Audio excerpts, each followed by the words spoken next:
안녕하세요. 대구부동산 수입니다. 11월 1일 일일 브리핑 해보도록 하겠습니다. 방송을 쉬려고 하다가 다시 일상으로 돌아와야 되겠다 이런 느낌이 들어서요.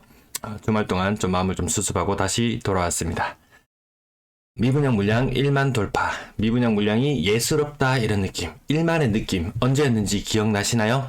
아파트 가격이 예스럽다 이런 느낌도 있습니다. 현대 아이파크, 노원 한신도유, 이시아폴리스 더샵 3차 과연 이 가격대 3억대의 가격대로 과연 다시 돌아올 수 있을까 이런 느낌이 있었는데요. 많은 아파트들이 예전의 가격으로 돌아가고 있습니다. 미분양 물량 먼저 살펴보시겠습니다. 자, 최근 발표 1539건, 또 최근에 2000건 이상의 또 분양을 앞두고 있잖아요. 대명자이. 자, 그럼 또 추후에 또 미분양 물량이 늘어날 수 있다. 두류자이 이것도 지금 미분양 물량이 나타났죠. 좀 너무 가격이 좀 비싼 부분은 좀 있긴 있었어요. 자, 2000건을 돌파한 이후로 급속도로 미분양 물량이 늘어나기 시작해서 뭐 3000건, 6000건, 지금은 10,000건 이상까지 올라왔는데요. 과연 언제 또 10,000건 이상까지 올라온 적이 있었냐? 자, 우선 예측치랑 비슷하게 흘러가는 모양새입니다. 분양이 늦어져서 그렇지 미분양은 예상보다 훨씬 더 많이 되고 있는 게 현재의 모습인 듯 하고요. 그러면 언제 또 10,000건을 돌파한 적이 있었느냐? 여기 하늘색 2007년 10,000건을 돌파한 적이 있었어요. 그 이후로 2008년까지 20,000건 이상까지 급속도로 늘어났습니다.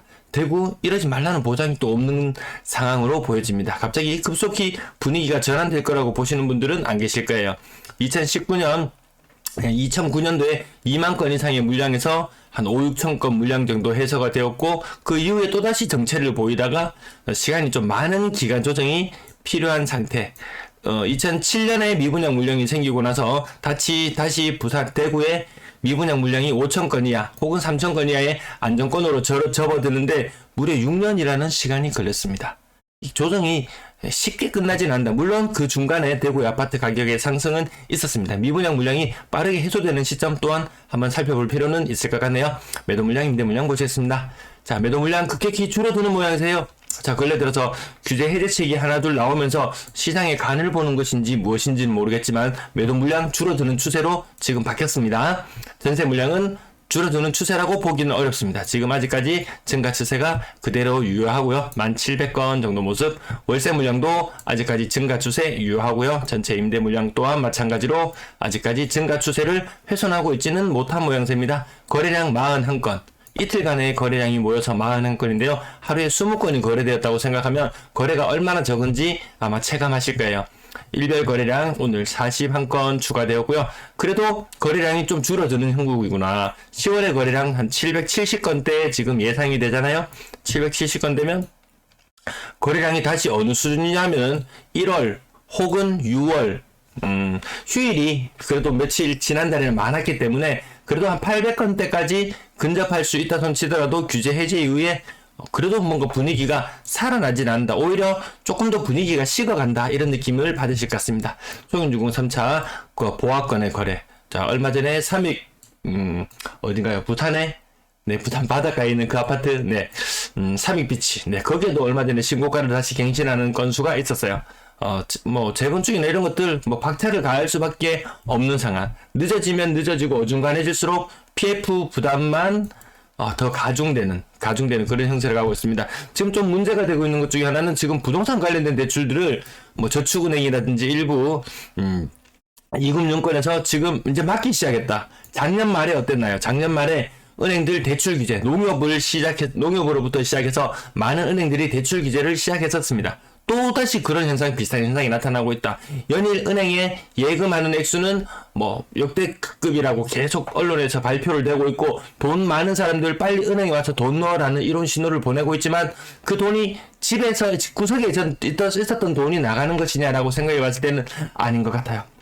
금리가 더 많은 곳, 더 안정적인 곳으로 돈이 몰려가고 있는 모양새. 이금융권 지금 돈줄이 바짝바짝 마르고 있는 그런 모습으로 보여집니다. 캐스 골드파크 4단지 29평형 고점 대비 30% 이상 하락하는 모습. 수목원 서안이다움 4억 4천. 야, 가격 괜찮네. 요거 아마 찾아보지는 않았지만 직거래일 확률이 오히려 더 높은 것 같습니다. 좀 이상한 가격이 나오면 한 번씩 찾아보실 필요는 있을 것 같습니다. 현대 아이파크 지난번에 우리에게 한번 충격을 안겨준 적이 있었는데요. 34평이요. 그것도 18층이에요. 18층 가격이 40% 이상 하락해서 4억 밑으로 떨어졌습니다. 이거 분양가 한 2억 5천, 거기에다 프리미엄 플러스 알파까지 해도 뭐 한 3억 정도의 경비라고 했다면 한 지금 6년 2015년 7년씩 아파트니까요. 그래도 뭐 누군가는 야 그래도 올랐잖아. 그래도 아파트는 우상향이라고 이야기할 수 있겠지만 이 3억 9,500 이 이상의 가격에서 손바뀜이 굉장히 많이 이루어졌었거든요. 생각보다 많은 사람들이 좀 고점에 물려 있는 듯한 그런 느낌. 뭐 가격은 언젠가 또 뭐 회복하리라는 믿음을 가지고 또 기다려보는 수밖에 없는 것 같습니다. 영남 네오빌아트 15% 정도. 네.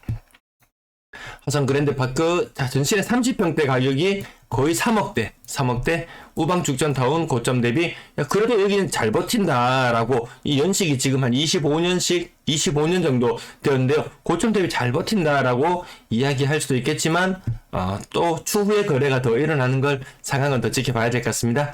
평리 청구타운 32평의 가격 고점 대비 거의 한 25%에서 30% 정도 하락 25% 정도 하락 거의 3억대 예, 국평의 가격 오래된 아파트들 뭐 신축들은 그나마 상황이 조금 나은 것 같고요. 좀 오래된 아파트일수록 가격이 많이 빠지는 듯한 모습. 이시아폴리터샵 고점 대비 30% 이상 80 보성타운 20% 정도 노원 한신더유 몇 퍼센트가요? 이거는 거의 30% 이상 빠져서 3억대입니다. 3억대. 이러면 또 이 3억대가 또 위협받을 수 있잖아요. 또 시청자분께서는 아파트 가격 일일이 말씀해달라 이렇게 이야기할 수 있는데 모든 걸 다 짚으면 방송 시간이 너무 많이 걸려요. 필요하신 부분들이 있으면은 충분히 요 숫자들로만 살펴봐도 분위기는 충분히 알아보실 수 있을 것이다. 신천자의 24평 가격도 30%. 3억 초반 중반도 지켜내지 못하고 점점 빠지면 이 가격이 무너지면 또다시 이 심리적으로 또 충격이 올 수 있다는 부분이 문제가 될 것 같네요. 가격 41건의 거래 중에서 신고가는 거의 한 건 보이는데 가격 최하단 부분에 한 건 정도 보이는 모습 20% 정도 빠지는 모습 상인동 동서아파트 1993년 이제 30년이 다 된 아파트죠. 가격 고점 대비 30% 거의 40% 가까운 하락 한 35% 정도 하락하는 모습 나머지 아파트들도 뭐 크게 빠지는 모습 혹은 보합의 모습 상승의 분위기는 느껴지지 않습니다. 건당 거래대금 약간의 꿀렁임은 있지만 뭐 살아난다는 분위기 들지 않고요. 거래량 지금 1000건도 계속 못 넘어갑니다. 2000건 넘어갈 때까지 아직까지 많은 시간을 좀 힘을 응축해야지 그것이 가능할 것 같다 이런 느낌이 듭니다. 6억 이상 거래도 거의 터지지 않고요. 비율이 많이 났습니다. 4% 정도. 수성구 규제 해제하고 나서 효과가 나타나더라. 하지만 이렇게 거래량이 늘어나는 것이 가격 상승을 함께 동반하고 분위기가 살아나는 것 같지 않더라. 수도권 규제 해제 이제 눈앞에 두고 있습니다. 서로 다 경쟁해야 되는 형국으로 가는 모습. 분양권 9건의 거래 그중에 신고가는 없었고요. 10월 들어서 또 분양권 거래가 다시 조금 더 살아나는 듯한 느낌? 왜? 가격이 더 많이 빠지니까 거래가 조금 더 살아나는 듯한 모습을 보여줍니다. 고점 대비 빠지는 모습 살짝만 살펴보면 힐스테이트 되고요. 고점 대비 2억 정도 빠졌고요. 빌리브 파크부 1억 정도 빠졌고 힐스테이트 되고요. 2.2억이 빠진 모습. 전반적으로 다 빠지는 모습들이 좀 문제 있는데 싶은데요. 가장 하단에 보이는 서대구 KTX 영무 예단 같은 경우는 이 국민평형 층수는 3층이긴 해요. 근데 곧 17층이 5억 8천, 3층이 3억 8천. 저 같으면 충분히 매력적으로 보일 수 있죠. 이 분양가 이거 마피인가요? 하여튼 이거 84제곱미터는 이 청약할 당시에 그래도 소형평형은 인기가 덜했지만 국민평형은 인기가 있었단 말이에요. 가격이 3억 8천. 수상해서 찾아봤어요. 근데 이거 직거래가 아니었어요. 중개거래였습니다. 전세거래량 87건. 전세거래량 많지 않아요? 지금 많지 않습니다. 다시 좀 수상해지고 있다. 전세 거래량이 좀 수상하다. 지난달 날수가 많잖아요. 이번 달에는 휴일이 8일밖에 안 돼요. 저는 이 표를 만들면서 조금 슬펐습니다. 지난달에는 빨간 날수가 10일이었는데 네. 그래서 거래량이 조금 적어 보일 수도 있지만 거래량이 전반적으로 많지는 않은 듯한 느낌. 자, 신축 빌리브 스카이 주상복합 6.5 생각보다 가격 전세가 많이 받았는데 요런 느낌이에요. 요거 살짝 수상합니다. 가격이. 네. 나머지 신축의 가격이 지나치게 높게 나타났다면 살짝의 의심의 눈초리로 좀 볼 필요도 있을 것 같고요. 빌리브 스카이 주상복합 어쨌든 그 분양할 때 당시 그리고 한 1년 정도 지났을 때 그때의 느낌과 지금 이제 입주를 시작했잖아요. 이제 지금의 느낌은 좀 다르다. 느낌이 많이 다르다. 이런 느낌. 전세 가격 현재 여전히 높은 상태. 저는 60% 가격을 계속해서 추적해 나가고 있는데요. 간혹 가다가 있긴 해요. 있긴 합니다. 이 편한 세상 대신 같은 경우에 국민평형 3억 5천, 최고 5억 7천, 5억 2천까지 갔던 것이 빠지는 모습. 이 편한 세상 범어 거의 6억 3천까지 갔던 것이 3억 5천. 요런 거래들만 시간이 지나도 별 문제가 없을 것이고, 계속해서 문제는 더 쌓여가는 형국이다. 근데 이 와중에 갑자기 뭐 V자로 턴을 한다든지 이런 것들 기대하기는 좀 힘든 모습이죠.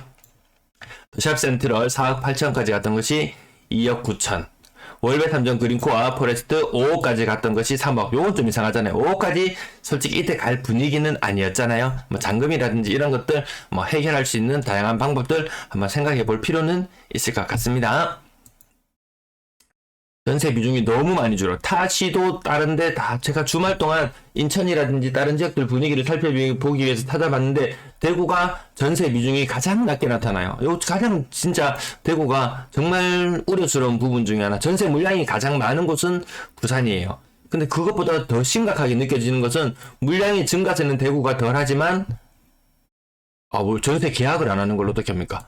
평균 전세 가격 2억 5천만 원, 연초에 대비 한 4천만 원 정도 떨어져 있는 모습이고요.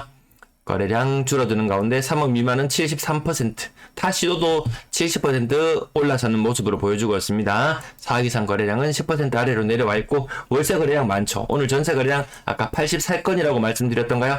네, 거기에 비하면 월세 비중이 너무 높아져요. 월세 비율이 많이 높아지고 있습니다. 평균 월세 가격 주춤하다가 다시 살짝 들리는 듯한 모습, 보증금은 다시 좀 내려가고요. 전체 임대 거래량으로 살펴봤을 때, 자, 요거 계속 제가 박스라고 계속 말씀드립니다. 여기까지 올라가줘야지 지금 분위기가 그나마 조금 수그러들 수 있다. 지금 이 상태, 지금 6월부터 시작된 이 박스권 흐름이 계속 이어진다면 내년 입주 상당히 우려되죠. 네.